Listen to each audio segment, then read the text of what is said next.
These are the insights sourced from Brandwatch pertaining to our campaign for Journalism 420 about locally grown food, done by Anthony Zaner. So some of our campaign goals, two specifically, are to generate awareness about sources of locally grown food in Lawrence, and two, encourage KU students to consume locally grown food in Lawrence. Some insights from Brandwatch that I came up with, one being politics. Farmers are fighting for their land and lawmakers are really restricting farming. There were a lot of trending articles about these two topics. The second insight being farmer appreciation, specifically the hashtag National Farmers Day, which had an influx in tweets on October 12th, which was the actual National Farmers Day, of people tweeting about their appreciation for farmers and using that hashtag. The last insight that I found was where the food is coming from. A lot of people were curious on Twitter who's growing their food. They want more information about the food and the source that it's coming from. Some recommendations that I have to reach these two campaign goals, one being to incorporate trending hashtags. I think it'd be really smart if we created a brand for these hashtags. The two specifically that I had in mind were hashtag eat local and hashtag farm credit.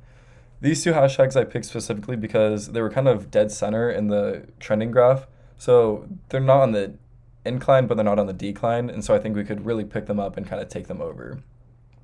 A second recommendation that I have would be to utilize the most used emojis to convey a visual story within our captions of our posts. These trending emojis were the tractor, satellite, a red heart, and the smiley face licking his lips. The last recommendation that I have is kind of obvious, but we really want to play to our demographics. Brandwatch gave us a lot of information about the gender, profession, and interests of our consumers.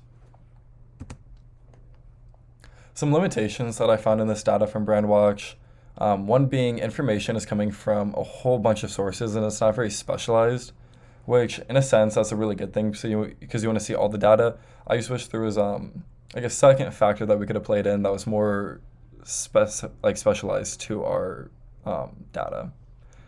The second limitation that I found was context of keywords, specifically the word produce.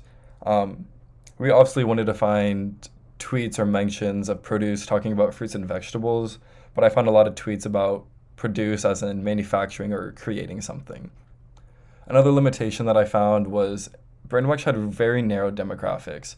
Like I said before, Brandwatch gave us the gender, profession, and interests, but I think it'd be really important to also know the age, location, income, and race of our consumers.